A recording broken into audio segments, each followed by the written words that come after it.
Film dibuka dengan V dan Zain yang sedang bertarung di atas ring. Hingga akhirnya V memenangkan pertarungan tersebut dengan sedikit kecurangan.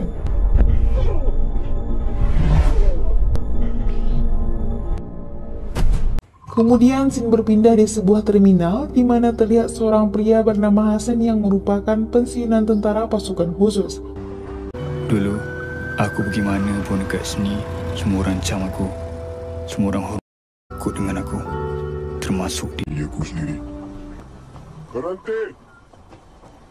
Saat melanjutkan perjalanannya, Hasan tiba-tiba dihentikan oleh seorang polisi yang langsung menanyai identitasnya. Ketika melihat ke belakang, rupanya polisi itu merupakan teman lama Hasan yang bernama Bun. Mana ada orang? Sini boleh, Anjong.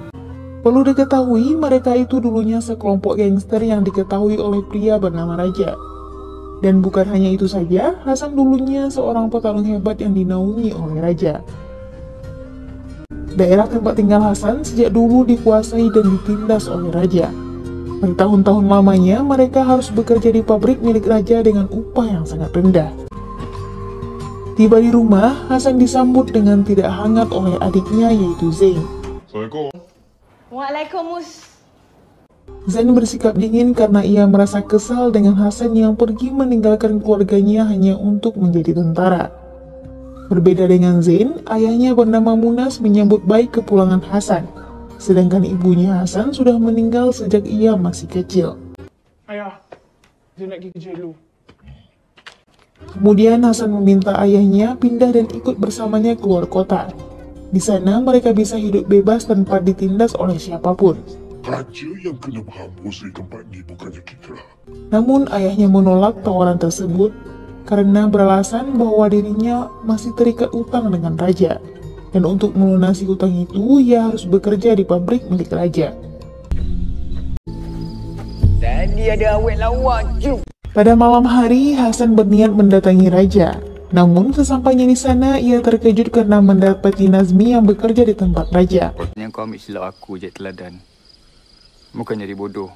Hasan lalu memperingati Nazmi agar berhenti dari pekerjaannya. Dan jangan mengikuti kesalahannya dulu. Bukannya mendengarkan omongan Hasan, ia malah melecehkan adiknya dengan mengatakan Zain seorang pelacur. Jalan kau tu lagi bodoh kot. Adik aku jalan. Mendengar hal itu, Hasan pun balik membalas dengan mengungkit kakaknya yang mati karena overdosis. Betul ya. Tak lama kemudian datanglah Ifrit, namun kali ini bukanlah jin ya. Ifrit ini merupakan petarung legendaris, sekaligus tangan kanan Raja. Tujuan Hasan bertemu dengan Raja hanya untuk bernegosiasi masalah hutang ayahnya kepada Raja.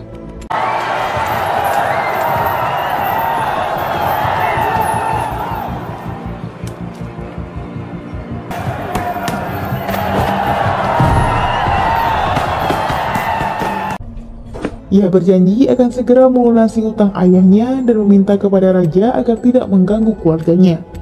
Tapi Raja menolak permintaan itu, karena yang bersangkutan dengannya bukanlah Hasan, melainkan ayah dan adiknya Hasan. Dengan bapak kau, see. It's good. Sebelum pergi, Raja pun mengatakan kepada Hasan, jika masalah ini ingin cepat selesai, maka merekalah yang harus datang dan memintanya sendiri.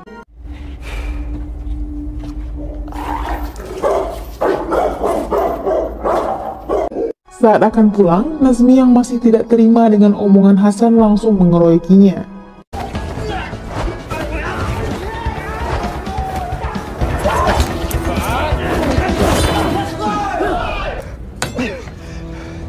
Abang memang minta maaf pasal Kakak kau tadi. Sesampainya di rumah, Zain yang melihat Hasan terluka langsung mengobatinya. Setelah diobati, Hasan pelan-pelan meminta Zain agar ikut bersamanya dan bertemu dengan Raja. Yang ada kat flat ni. Dunia kat luar jauh lebih bagus daripada tempat ni. Esok aku pergi jumpa dia. Singkat cerita, mereka pun menemui Raja. Di sana, Zain meminta kelonggaran waktu untuk bisa melunasi hutang tersebut. How to make it even. Bagus cakap ni ya. Tanpa diduga, Raja memberi tawaran kepada Zain. Jika ia mau memakan makanan anjing, Zain hanya diwajibkan membayar setengah dari total keseluruhan hutangnya. Sit. Tidak hanya sampai di situ, Raja lalu menantang Zain dan juga Hasan untuk bertarung dengan kedua anaknya. Dan jika sampai menang, maka hutang itu dianggap lunas.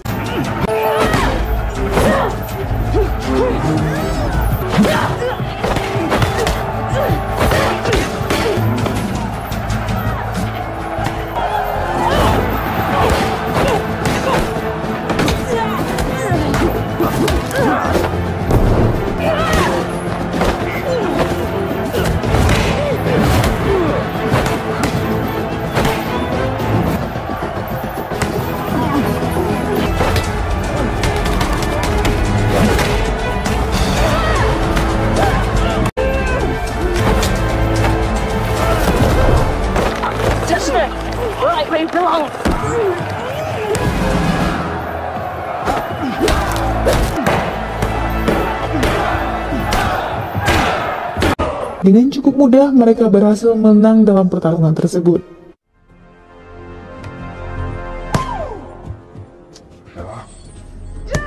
Saat akan pulang, Zain dan Hasan diikuti oleh beberapa orang yang mungkin akan berniat jahat kepada mereka.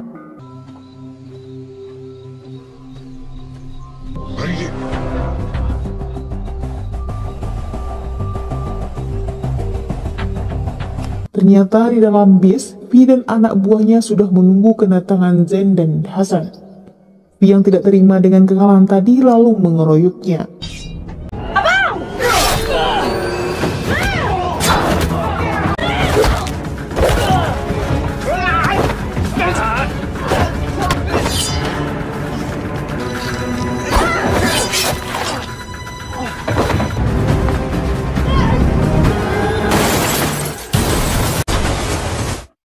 Raja mendapati anaknya telah tewas, sangat murka. Ia lalu mengerahkan semua anak buahnya guna mencari keberadaan Zain dan Hasan.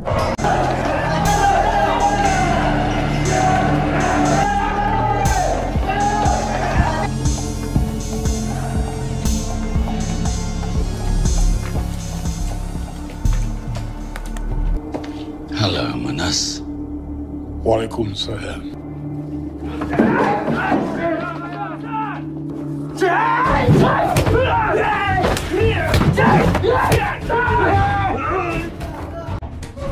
Karena tidak menemukan mereka di rumah, Raja pun melampiaskan kemarahannya terhadap Munas.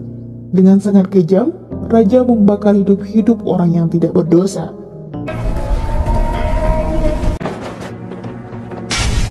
Mendapati ayam mereka yang hangus terbakar, Hasan dan Zain menghabisi anak buah Raja satu persatu.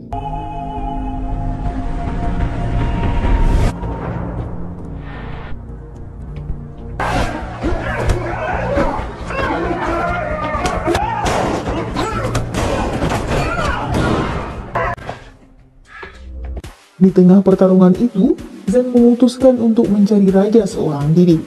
Sedangkan Hasan yang hanya bermodalkan parang mentiang ayahnya, ia menyerang mereka semua dengan membabi buta.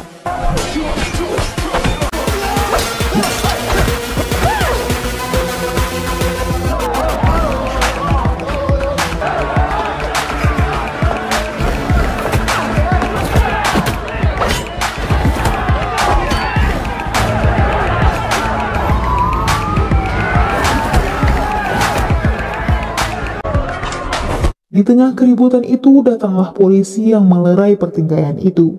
Kemudian Hasan dibawa oleh polisi, karena sebelumnya Hasan telah membunuh anaknya raja. Bon rupanya sudah mengetahui apa yang terjadi. Bon lalu meminta Hasan untuk memukulnya agar Hasan bisa kabur dan menyusul adiknya ke tempat raja. Faham? Tunggu aku. Hah? Tunggu aku. Cepat!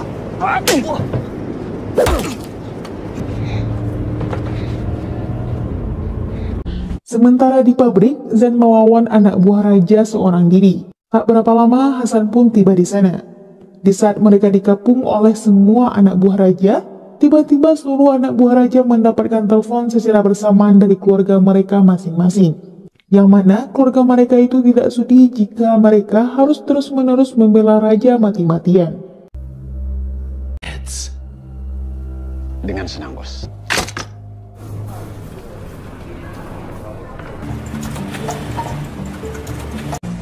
Setelah menyusuri ruang pabrik satu persatu, mereka akhirnya menemukan ruangan yang mereka cari, di mana ruangan itu merupakan tempat pembuatan narkoba yang sebelumnya diberitahu oleh mendiang ayah mereka.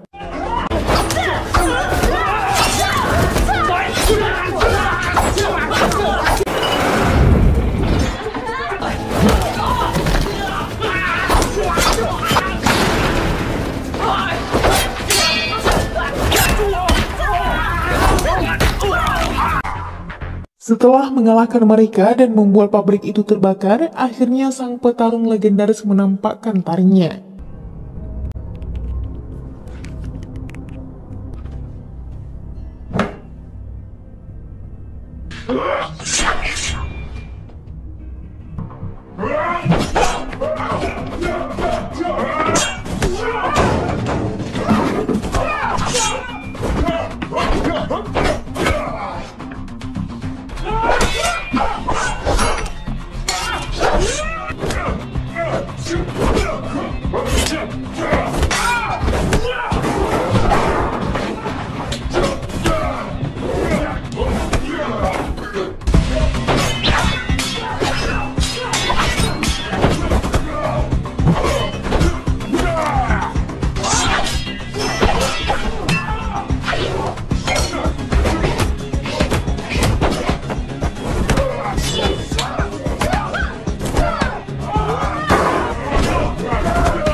Akhirnya dari pertarungan itu dimenangkan oleh Hasan berkat bantuan Zen yang langsung menusukkan pisau ke Ifrit. Ditambah lagi dengan finishing tonjokan akhir Hasan yang tepat mengenai jakun Ifrit. Setelah mengalahkan Ifrit, mereka berdua langsung ke ruangan raja. Untungnya pada kejadian itu mereka berhasil menghindar, dan Hasan juga berhasil merampas senjatanya. Bawa dia menghadap undang-undang. Kalaulah ada orang kena masuk penjara atas perbuatan tu, aku sanggup jadi orang tu, Dik. Tapi aku seorang. Bukan dengan kau. Kalau engkau sama-sama ikut aku masuk penjara, sia-sia tujuan aku balik untuk selamatkan keluarga aku, Dik.